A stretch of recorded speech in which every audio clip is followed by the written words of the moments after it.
आज मेरा नया जन्म हुआ है। अगर मैं ऐसा कहूँ तो कुछ गलत नहीं होगा। मैं एक खुश मिजाज जिंदा दिल लड़की कब इतनी निराशावादी और असुरक्षित हो गई, पता ही नहीं चला। मैं तो उसे हमेशा प्यार किया था और अपने रिश्ते को संभालने की पूरी कोशिश की, पर अब लगता है कि मैं रिश्ता संभाल नहीं रही थी, बल्कि अपने आप को बेवकूफ़ बना रही थी। रिश्ता तो कभी था ही, प्यार तो कभी था ही नहीं। जो कुछ भी था बस स्वार्थ था, उसका स्वार्थ जो मुझे ऐसा घाव दे गया, जिसके निशान मेरे मन और शरीर पर दोनों पर रहेंगे, हमेशा हमेशा के लिए। अभी मैंने स्नातक किया ही था कि मेरी शादी की बात चलने लगी। रिश्ते की एक मौसी ने मेरे लिए इतना अच्छा रिश्ता भेजा कि माता पिता मना कर ही न सके। वह मुझे देखने आया तो मुझे दिल में डर के साथ एक गुदगुदी सी भी हुई। हमें कुछ देर एक दूसरे को साथ बिताने के लिए छोड़ दिया गया। रवि: हाय, कैसी हो? मैं: जी अच्छी हूँ, आप कैसे हैं? रवि: कुछ देर पहले तक तो ठीक था, पर लगता है अब दीवाना हो चुका हूँ तुम्हारा। न चाहते हुए भी मुझे हंसी आ गई, मैं खुद को रोक ना सकी। रवि: कितनी सुंदर हंसी है तुम्हारी, कॉलेज के लड़के तो इस हंसी पर जान देते होंगे। मैं: मुझे क्या पता, मैंने कंधे उचका कर कहा। रवि: उफ, ये सादगी, मैं तो फिदा हो गया। लड़के वाले शादी के लिए तैयार थे, हमारे परिवार को भी रिश्ता मंजूर था। सो आनन फानन 1 महीने के भीतर ही मैं ससुराल पहुंच गई। दिन भर की थकान से कब सो गई पता ही नहीं चला। रात में रवि ने झकझोर कर उठाया। रवि: आज हमारी सुहाग रात है और तुम सो रही हो? क्या अपने कॉलेज के बॉयफ्रेंड से बिछुड़ने का गम खाया जा रहा है? चिंता मत करो, मैं तुम्हें उससे भी ज़्यादा प्यार करूँगा, उसने हंसकर कहा। पर यह मजाक मुझे भेद गया। मैंने कहा ना, मेरा कोई बॉयफ्रेंड नहीं।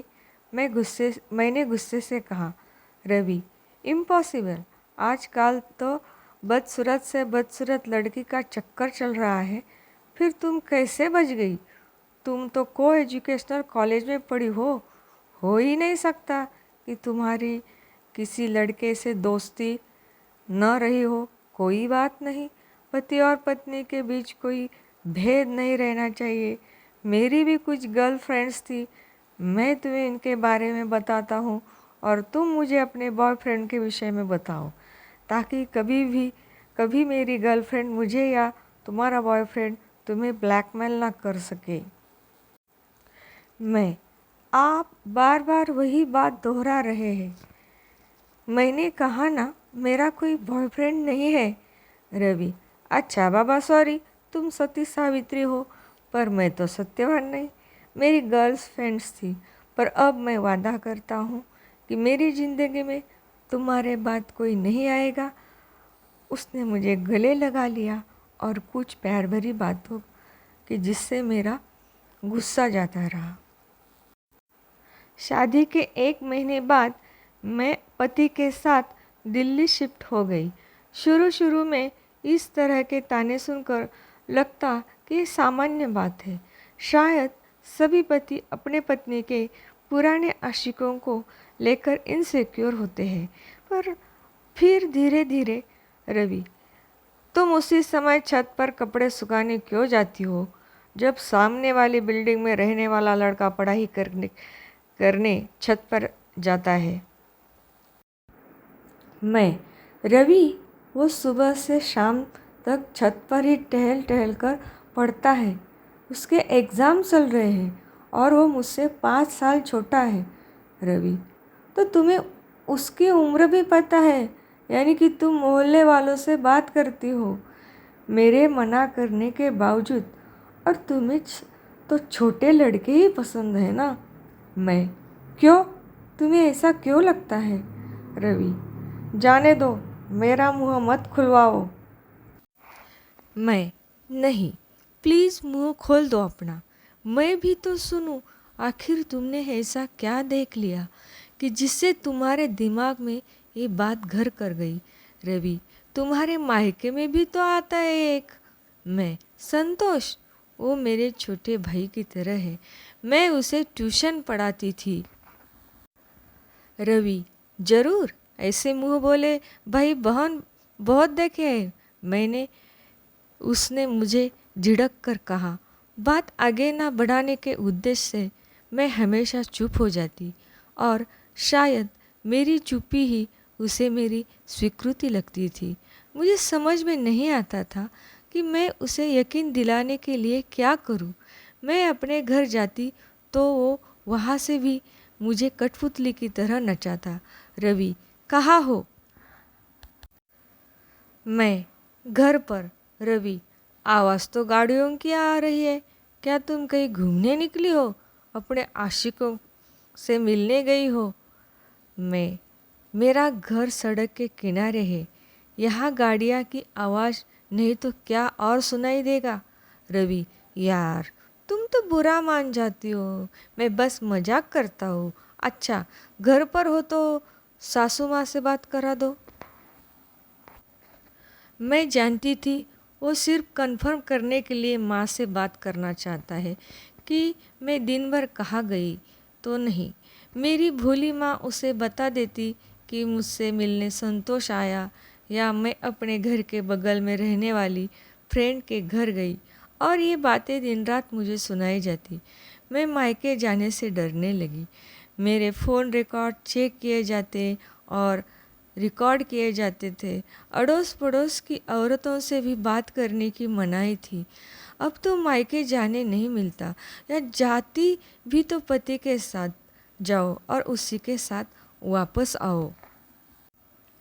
मैंने जब रवि से कहा कि मैं अभी बच्चा संभालने के लिए तैयार नहीं, इसलिए माँ नहीं बनना चाहती, इस बात के लिए उसने मेरी माँ, मेरी चाची और मेरी मामी सबको फ़ोन मिला डाला। रवि, माँ जी, आप ही बताइए, क्या मैं आपको इतना निकम्मा लगता हूँ कि अपने बच्चे की परवरिश नहीं कर सकता? मल्टीनेशनल कंपनी में सॉफ्टवेयर इंजीनियर हूँ। मेरे परिवार वाले भी बच्चे का मुंह देखने को तरस रहे हैं। आखिर घर का सबसे बड़ा बेटा हूँ मैं, और ये कहती है मैं माँ नहीं बनना चाहती। कहीं मैं अपने घर वालों को ये बता दूँ तो हड़कंप मच जाए, पर मैं नहीं चाहता कि मेरी पत्नी के विषय में कोई भी गलत धारणा बनाए, इसलिए मैंने सारा इल्ज़ाम अपने ऊपर ले लिया। वो हमेशा मुझे दोषी ठहराकर खुद मासूम बन जाता।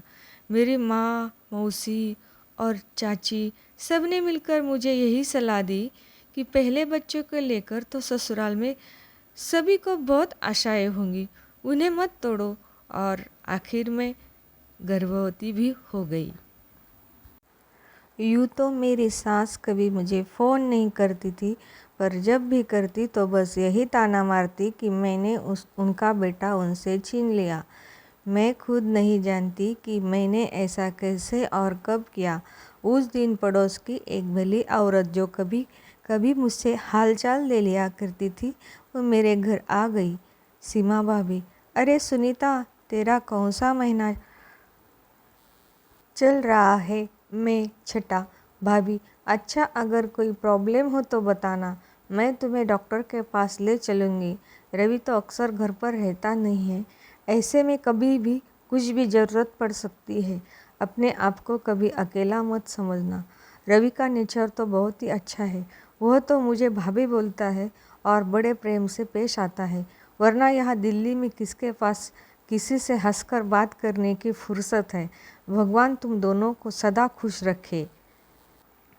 रवि, सुनीता, आज कोई आया था क्या?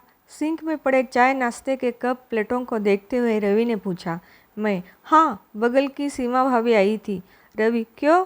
तुमसे मना किया था कि दिल्ली के लोग बहुत धूर्त हैं और चालाक होते हैं। ये सब औरतें दुष्ट, चरित्रहीन और मूर्ख है, इनसे दूर रहो।